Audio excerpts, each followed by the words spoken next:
Hi everyone, Chat Sematary is back, as is Katie Schaefer. She has suffered through yet another mini-series to discuss with me, and today it's all about the 1993 adaptation of the Tommyknockers, which we previously discussed the novel, and I think it's safe to say that it isn't our favorite thing from Stephen King. Wouldn't that be right, Katie? That is 1,000% right. This was his worst book so far, and this is definitely the worst miniseries too. I can't imagine me not liking a book as much as I did not like the Tommyknockers going forward, just because I've either read some of the more recent books already, or I know enough about a lot of the books that are coming up to know that I am going to like them. You know, things like The Green Mile, which I read forever ago, and it was one of the first King things that I read, so it's just very fuzzy because I was like, oh, look at these little serialized books. Let me read those. And I had no reason for reading it, really. I was just like, oh, look, short little books that I want to read. Yes. And, you know, the Tommyknockers was long, to say the least, and so was this miniseries. So I think we should just jump right in and talk about the casting, because there were some things that I felt like this series could have had going for it, but for one reason or another, it just didn't work. And, you know, the two main characters we see are Bobby and Guard, played respectively by Mark Helgenberger and Jimmy Smits. So you have these TV actors who are huge. You know, both of them are still working today, as far as I know, you know. So they have made a name for themselves. And with this, you were just kind of like, huh, okay, I understand why you picked these two people. Totally makes sense given the time period. But a lot of the problems don't lie with the cast necessarily. And you even have someone like E.G. Marshall coming back. He had been in Creepshow and then was in this. And you see that a lot with Stephen King adaptations. But for a reason we will talk about shortly, this just didn't work. Yeah, it really doesn't. I think, I totally agree. The casting was fine. Like, you really could have made this movie in this time frame with this cast, and it could have worked. But so much of the other stuff is laughably ridiculous. And so much of that is just due to the books, like what you're adapting. If your source material isn't good, then like the best actors can't make it any better than what it already is. And I think this really tried to be a really close adaptation and didn't do a good job, and it was already a bad thing to try to adapt. And like I said, the acting just is fine. Yeah. But they couldn't save it. They just couldn't save it. And Lawrence D. Cohen couldn't save it either. He had done some great work with Carrie, and he worked on the It miniseries, which, granted, it was still a miniseries, but it was much better than this one. It's not the best thing we've ever seen as far as Stephen King adaptations go, but again, given the time period and what you're working with network restrictions at the time, you know, these things weren't on HBO or AMC or channels like that where you can kind of not have the same rules that ABC, NBC, CBS, and Fox have to play by. So for this, it was another one of those things where you're like, yeah, I see why they did this adaptation, and I see why they picked these people to work on it. But like you said, the problem is the source material, and that's really what I want to dive into here, because I get wanting to capitalize on Stephen King and doing adaptations of pretty much everything, but this is the last thing I would have picked. And if I'm not mistaken, there have been some rumblings about this getting a remake at some point. Well, they've signed up James Wan of the Conjuring series and Aquaman to do it. Like, that was announced pretty recently, like within the past couple weeks, that James Wan has been tapped. And I was like, no, James Wan, run, no. Because if you've read this book, I mean, I'm sure there are people out there who like it. And no judge. If you dig it, then awesome. But to me, the story itself really meanders all over the place, like a drunk dude, like Guard. And it doesn't, the final solution doesn't feel very interesting. And it doesn't really come together at all. And that's really present in how the adaptation works, because there's so many things that you can tell are that for those who've read the book, it's like, oh, I can see how this worked in the book, like the story with Davy, the little boy who gets transplanted to another planet. Yeah. Like that kind of works in the book, not really, but it really fails in the miniseries because it's just kind of thrown in there and then not really addressed until the very end. Yeah, the problem is that a lot of these characters aren't even likable. Obviously, Guard gets his redemption moment by sacrificing himself, but overall, who do you like in this? For me, it's kind of like, okay, Ruth, the sheriff, and Petey the dog. And, Right? It's like, I don't care for anyone else. And I think what King was trying to do was obviously deal with his own addiction. And that's part of the story that I think comes through very clearly. Bobby has this addiction to getting this thing uncovered, and she just wants to dig and dig and dig. And, you see the influence of something like Invasion of the Body Snatchers, which admittedly I have not seen, but I know enough about to know that this was definitely influenced by it and does not work on nearly the same level. I have seen it, and it's great. I've seen the Donald Sutherland version, and it's really good and far better than this. And but there are definitely parallels. And I think the addiction thing that's the part of the story that is well done. But this movie does not really make those connections. And I really didn't like the fact that Guard has that one breakdown that we see at the party, which is not nearly as bad as what goes on in the book. And then that's just kind of dropped by the wayside. Like it's mentioned that he has a hard time, but in the book, like he is hardcore drinking throughout it until the end when he makes that sacrifice. So we know how hard it is for him to do it. In the movie, which it's a miniseries, yes, but I'm just going to call it a movie because that's how I watched it. It doesn't show any of that. So his sacrifice at the end is like, it doesn't have the emotional impact that it does in the book. And I thought that particular choice was really poor because we need that for the viewer to feel impacted by it at all.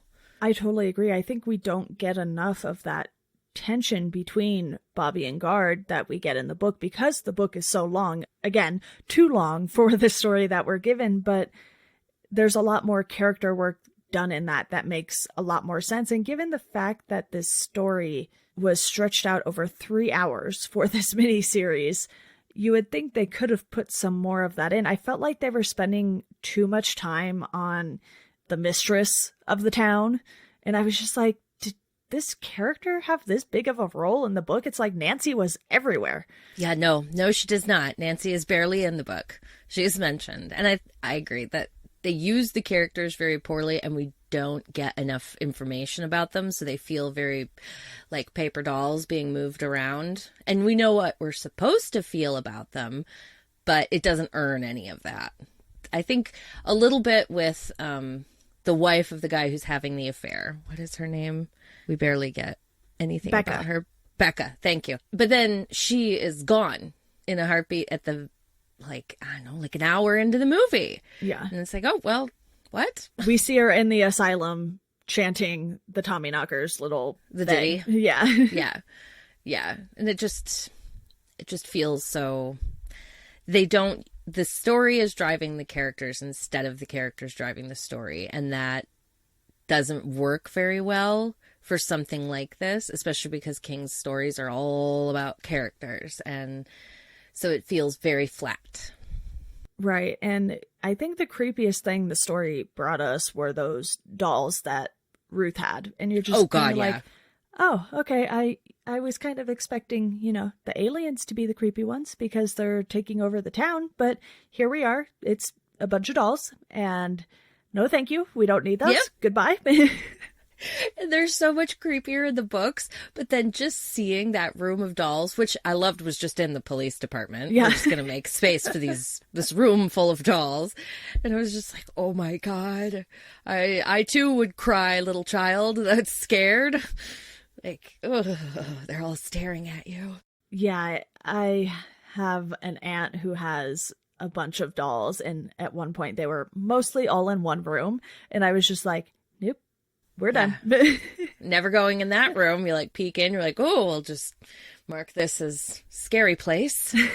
They were like a lot of the Raggedy Ann dolls and things like that. It was a mix too, but it kind of reminded me of that room. I was like, oh, all right. I could see why. Some memories. Yeah, I bet. I could see why. Yeah, the creepy aspect of this, just, it all is less than expected. And so much of that is because it's a TV movie with a low budget and it's 1993. So special effects are limited. So, yeah. And I thought they did some of it okay. Like the green light stuff is fine, but the aliens and like the changes of the people, because that is such a huge part of the book, is where they all start to become transparent and, you know, they just look really tired in the movie. They did at least do a nice job of making Bobby look like an addict, I think. Yes. And because we see more of her in those moments at the end than any of the others, really, they're sort of just in the background digging and doing their thing. It was nice to see that they nailed that visual aspect at least. And, you know, with Guard being a drunk, you could kind of see it was taking a toll on him. But obviously the green light isn't going to age super well, but it's one of those things where you're like, okay, green glowing light, we get it. Thank you. That's good enough. Mm-hmm. The green fireworks worked fairly well. But everything else, like you said, like the aliens, I was like, oh, God, that's what they look like? Really? Okay. And oh, there went a head. The Mars, it was like Mars Attacks aliens combined with xenomorphs. Smash them together, and there you go. There's your aliens. I was like, oh, no, they just look silly. They just look really silly. Like, once you get to that end point, I was like, oh, God. I knew it wasn't going to be good, but I didn't think it was going to be this bad. Like, they're not scary. They look like you could just push them over and they'd fall like a turtle and not be able to get up. And it's just so poorly designed, and the creature effects are not well done. So I found the last 20 minutes of the movie to be by far the most entertaining, because that's when they just kind of let all of the past storyline go and just hell for leather go crazy. Like, there's fighting, there's explosions. Like, yep. And there's like Guard sacrificing himself, and then they go in. We finally get to see inside the shed for a considerable length of time, and it's just, oh my God. So I was laughing quite a bit at that part, just how ridiculous and over the top it was, especially after the rest of the movie being really plotting. And I have to say, the sound design in this, like all of the miniseries we've watched except it, is terrible. It's just terrible. Like, the music is higher than the voices, or the sound mixing, and it drove me crazy. Yeah, I thought that the shed was one of those things where it looked like they clearly spent a good chunk of money on it just because of everything that was going on in there, suspending the dog, and it was probably a fake dog that they had to make, because you can't do that to a real dog, people. No. And I agree. The pacing was just so far off on this that everything happens in the last 20 minutes and you're like, oh, okay. That was a lot to sit through just to get to this. You know, this could have been an hour TV episode easily. You know, it could have been something that they put into Creepshow 3 maybe. And I know there is a Creepshow 3 that probably won't be talked about on this podcast. I'm not too sure on that just yet, but it's something that you could have just condensed so much and had it paced like, you know, an hour or an hour and a half TV episode.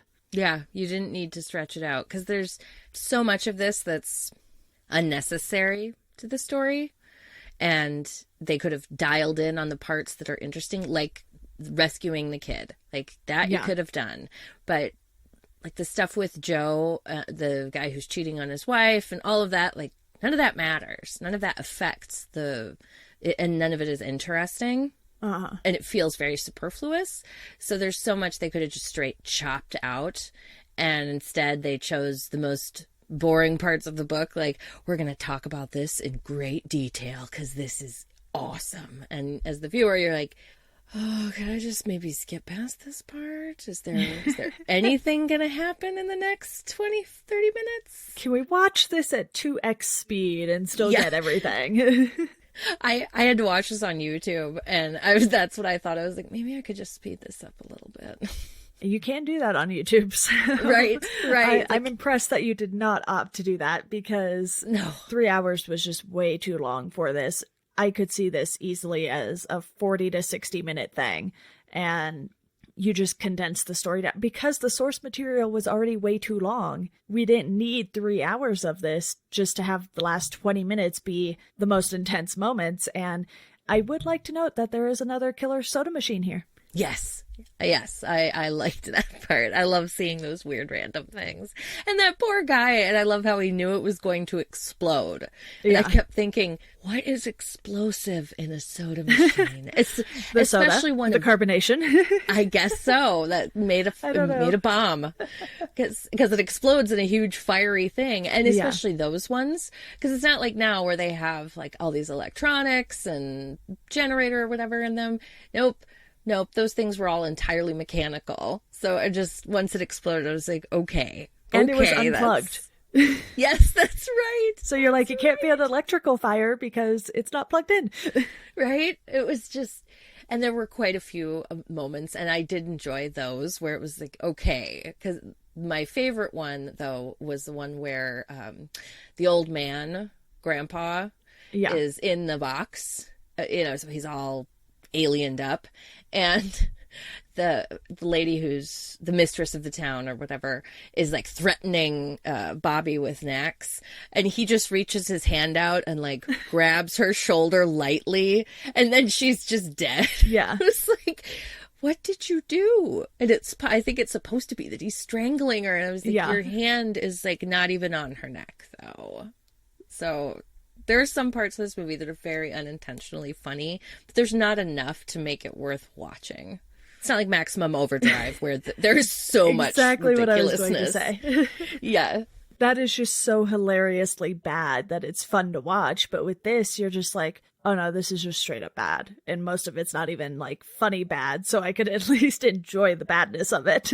Right. And it's not quite as bad, I would say, as the Golden Years. I would say that's the most boring thing we've watched, and that was real painful. But I think it had more potential than the Tommyknockers just because it was written for TV. And I think I might have rated the Golden Years like half a star higher than this. Yeah, well, I agree. It definitely had more potential, but they just really needed to speed things up. And it felt really overstretched. And this also feels that way. But more happens. Like, more things are happening, but you just don't care about what's happening on the screen because it's like, what does this have to do with the big alien ship? Yeah. Again, way too much of the mistress. I was like, does no one go into the post office? And as soon as I said that to myself, here comes, Bobby going to the post office. Right. I thought that too. I was like, why is there no windows? Can no one see them just going at each other like 14-year-olds? Because that's what they looked like. I was like, do adults do this? Is this a thing that I don't know about where they attack each other's faces with their mouths? Yeah, it was just very over the top. And I was like, I don't remember this being a big part of the book, but it sure is a big part of this movie. And then she has her lipstick that just gets rid of people. I was like, I don't know what's going on. Yeah, it's all just very perplexing because it's like, what? Even if you haven't read the book, I can imagine that watching it, like, why is this lady so important? Because it feels like the main story is about Bobby and Guard, or it should be, and we just don't get enough of them. And that, I think, was another really poor choice because they're supposed to be the characters driving the story, and they just don't have. They have like the same interaction over and over again, and it feels just so uninteresting. And in the book, like, that part is pretty interesting. The part, like, their relationship and how they're battling each other, like, in their emotions and in their personal interactions, is the part of the book that drives a lot of the tension. And in this, it's just another thing that's going on. Yeah, it was not fun to spend 3 hours watching this. I know I was texting you. I was like, I'm just going to sit here and blow through this because I don't want this to run 2 days in a row. Yep. That's why I watched it last night, because I watched a half an hour of it and then I sometime this week and I just had to go to bed for work stuff. And last night I got home from my friend's house. I was like, okay, we're just going to make this happen. Yeah. It's 11 o'clock. I can do this. And then I did. And it was just as boring as I expected. Yeah. Ultimately, I ended up giving this a 1.5 out of 5, which I feel like was actually generous of me. But yeah, I was like, okay, you know what? The cast was good. It wasn't their fault that the source material was bad. They were working with what they had. And some of the visuals held up better than I expected. So I was like, all right, I'll give them some credit for that. You know, it was horribly paced, but so was the book. And it's kind of hard to fault something like this because of the source material, in my opinion. I was just like, man, this is a tough one to adapt. And Stephen King has a lot of books that are like that. Sometimes you need 3.5 hours, as we'll see soon with Shawshank and the Green Mile movies. It's like, those need to be long because, you know, even though the Shawshank story itself wasn't long, I feel like the movie needed to take its time to get where it was going. And that worked for that movie. And with the Green Mile, that book is fairly long. And it's very dense. Right. That book is almost entirely people interacting with each other, and that's it. Like, there's no big events. You know, the finding of a mouse, I think, is the most dramatic thing that happens. Otherwise, it's just people having conversations in a jail. And but it's still very powerful. Like, the emotional interactions that are going on between these people are life and death. And it feels heavy. It's heavy stuff that they're talking about. Right. So for you, what would you give this? A 1? Yeah. Okay. Yeah. And that is entirely due to Jimmy Smits and Marg Helgenberger. Yeah. Their performances in this, and E.G. Marshall. Like, he does a good job with what he can. He feels very much like a grandpa who's doing his best. So those three did what they could, and good job, guys. You know, I respect you for making this movie because it must have been a challenge. And I hope the set, you know, sometimes bad movies are great to work on for the actors, and I really hope that was the case for this one. I hope so too. Well, I don't have any further thoughts. Do you, before we wrap this up? Don't watch this movie. Just don't. Don't do it. We watched it for you. If you really want to be a Stephen King completist, this is read a Wikipedia synopsis, or watch, you know, if you've read the book, watch the last 20 minutes. And that's all you need. Yeah. Otherwise, you're suffering for no reason. Don't be a masochist. Worst case scenario, put it on while you're doing something like cleaning your apartment or house, or just put it on while you're doing something else so you don't have to pay attention to the pacing problems necessarily. Yeah, I'm knitting a pair of socks right now. I did a lot of knitting while I watched this. Perfect. Well, Katie, thank you so much for suffering through this one to discuss it with me. I know we both knew this was going to be another shorter episode just because of how little we liked the book initially. So, you know, thank you for bearing with me. Yep, I'm happy to do it, even though it's ridiculous. But I did watch it with this in mind. So I was like, okay, I got to mark down. We got to talk about this scene and this scene. So at least I had like something to watch it for. Yeah, there's a lot of ridiculous stuff in the 90s, but the good things will hopefully outweigh the bad things. And oh, yeah. Definitely. You know, before we go here, I quickly want to let you know that you can support the podcast on Patreon for $2 a month. You can get a Chat Sematary sticker. I have about 6 or 7 of those left. Katie can confirm that they are real. They are awesome. You want one. Trust me. Or you could support the podcast for $1 a month and get a thank you on the show. You can find the podcast at Chat Sematary on Twitter and Instagram. You can also find it on Facebook now if you so choose. And it would be great if you could leave a review or rating on iTunes, wherever you listen to podcasts, subscribe. do those things. And, those are the free ways to support the podcast. As always, thank you all for listening, and we hope you enjoy the rest of your day.